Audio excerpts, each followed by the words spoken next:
Toronto Blue Jays lose their series opener to the New York Yankees by a score of 7-4 in a game that saw Alek Manoah continue to struggle. And the Toronto Blue Jays might have a big decision to make going forward. So I'm going to break this down and much more coming up next.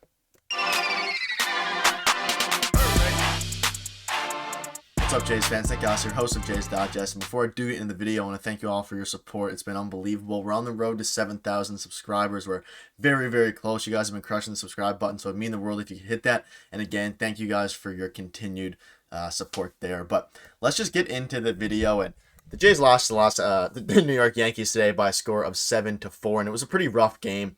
It was one that didn't have many redeeming qualities at all until the 8th inning there, and we put up 4 runs on 5 hits. But we're going to be focusing on Alek Manoah for the first bit of this video because the Jays might have a big decision coming. And you could go a bunch of different ways with this. You go about what to do with Alek Manoah, and that's kind of the big question here is what do we do with Alek Manoah? What needs to be done with Alek Manoah, and what realistically are our options going forward? So we usually start with the hitters. We're going to start with the pitchers today. Specifically, we're going to be focusing on Alek Manoah, who went 4 innings, 6 hits, 5 earned runs, 3 strikeouts, and have a look there, 7 walks. A horrible start for Alek Manoah, and one that his command was not there. It hasn't been there all season. His walks per 9 is above 5, which is something that was around 1 last year during his dominant Cy Young caliber season, and he has not been the same pitcher at all.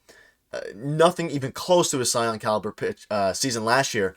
But even aside from that, he hasn't even looked like a serviceable starter throughout this season. He's by far been our worst starter. He's one of the worst starters metrics-wise in the MLB, and I don't know what happened to him. And I'll let you guys leave in the comments what your thoughts are. Some people say it's pitch clock, but I think it's just something changed. He's not locating his slider. He's coming off every time he pitches it. His delivery is not repeatable at all, and not having a repeatable delivery tends to lead to a lot of walks, and that is something that, like you can see here, 7 walks is unacceptable. John Schneider threw him out there for the 5th inning to try to give him a chance to, get through it, work out some things, and he walked at the first 2 batters, and ultimately got pulled from the game there with 4 innings. But the Jays have a big problem with Alek Manoah, and we made a video on this after his last start saying they have a big problem, and it continues to compound the issue. And there's a big decision going forward, and I want to touch on this really quick, and I want to ask you guys, what do you think the Blue Jays should do with Alek Manoah? There's a lot of rumblings out there saying that they think that he should go down in the minors for a little bit to get his confidence back. I don't think that's going to happen anytime soon, if at all. I mean, maybe if he continues to struggle. And there's something I want to quickly touch on is, as you can see here, Alejandro Kirk was the starting catcher, and he's been Manoah's catcher throughout the whole career, and especially throughout, every game this season.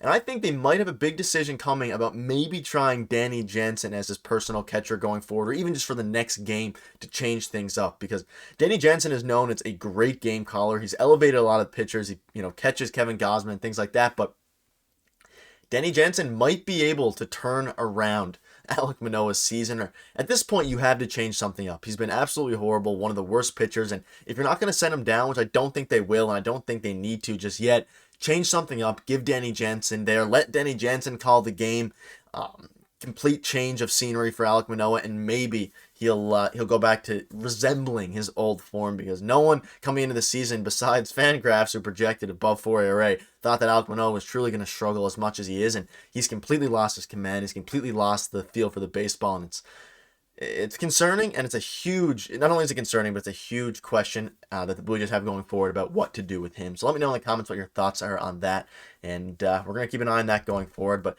let's also touch on the offense, and it woke up late. Coming into the 8th inning there was no offense at all. It was very boring from a viewing perspective at the offense. Shout out to Peter. He's at the game. That's why I wasn't here today, but he had to see a bit of an interesting game. Aaron Boone got ejected. There was some drama with Aaron Judge looking at the dugout in between pitches, ultimately leading to him hitting an absolute bomb. Some people are speculating that he maybe not cheating, but getting the signs maybe relayed him by the first baseman. Who knows? I'll let that conspiracy stay there. I'm not going to touch on that too much. But the offense, it woke up in the 8th inning. We got a 4-run, and I'm happy with the way the offense came alive in the 8th there. Bo Bichette had 2 hits. Vladdy, of course, Chapman, Merrifield. No one really had a multi-hit game besides Bo, and Kevin Kiermaier continues to dominate. But the offense woke up late. They had the tying run on second and on second and third, with Dalton Varsho coming up as the tying run, and unfortunately he grounded out to end the 8th inning. A home run there would have tied it after a crazy game. The Blue Jays have been so resilient this season, and I thought maybe they'd be able to have another crazy comeback like they did last game against the Braves, but unfortunately it fell just short. But at the very least, the bullpen for the Blue Jays, for the Yankees, sorry, they had to use Michael King and a couple of their other decent guys, so we got into their bullpen, which, going into the 8th inning when it was 7-0, didn't really think was too likely there. But the team shows fight no matter how many losses or how much they're down in the innings. They always show fight, which is very, very good and very, very promising. And again, shout out to Kevin Kiermaier and Bo Bichette. And Bo Bichette's putting up a crazy season, and Kevin Kiermaier is as well. And a couple concerns here are Kirk and Springer. Springer had 4 groundouts tonight. One of them was an RBI, fielder's choice, but he's been struggling a lot. I'm hoping he picks it up soon, because out of that leadoff spot, you need someone who gets on base, and he hasn't been doing that much this season. And Alejandro Kirk, we need him to go back to his line drive self. He's pummeling the ball into the ground. He needs to get it up. He's hitting like Vladimir Guerrero Jr. did at some points last year, where he's continually pounding it into the ground, and Kirk has 0 speed whatsoever. So when he's hitting it into the ground, there's a ton of double plays. And shout out to the Yankees. They played great defense today for the most part, besides that 8th inning. They turned tons of double plays, and it was overall a unfortunate game for the Blue Jays offense, but at least they got to the Yankees bullpen. Now, we'll wrap it up with the bullpen continued to impress me. They did give up 2 runs, but they've just been doing such a good job recently. And even in a game like this where, the Jays are losing for the most of the game. Actually, all of the game. But you can see here, I know I gave it a sneak peek earlier, Nate Pearson went 1 1/3, giving up 1 earned run. He walked 2 and struck out 1. And he didn't give up a hit, but he unfortunately got tagged with the earned run. Now, he allowed a runner on first and second in the inning that he pitched, and then he got taken out for Tim Meza, who ended up giving up a hit, allowing that run. So he didn't directly allow it, but he put the man on.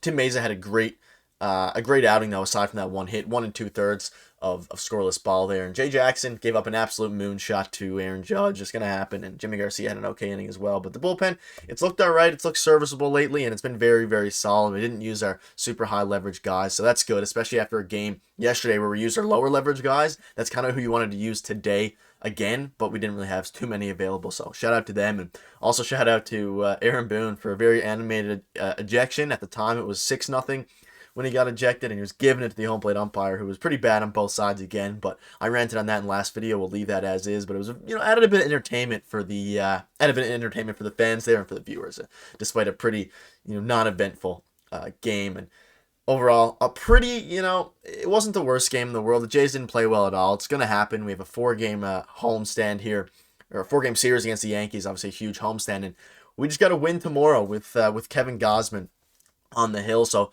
looking forward to it tomorrow. Kevin Gausman against Domingo Germán. We need to get back on the win column. This Yankees team is not as good as they have been in years past. Their pitching staff isn't as good. Shout out to Brito. He carved us up a bit tonight, but Brito, pitchers like him aren't as good as, the powerhouse Carlos Rodons that you used to expect, or that you're going to expect going forward for the Yankees. And their lineup isn't as crazy as it used to be. So we got to take advantage of it before they get fully healthy. And that starts with a win tomorrow with Kevin Gausman on the hill. But that'll wrap up this video. Your support's been unbelievable. I know the Jays, it was a pretty unfortunate loss, but it had some redeeming qualities, some fun things. But thank you guys again for your support. See you tomorrow.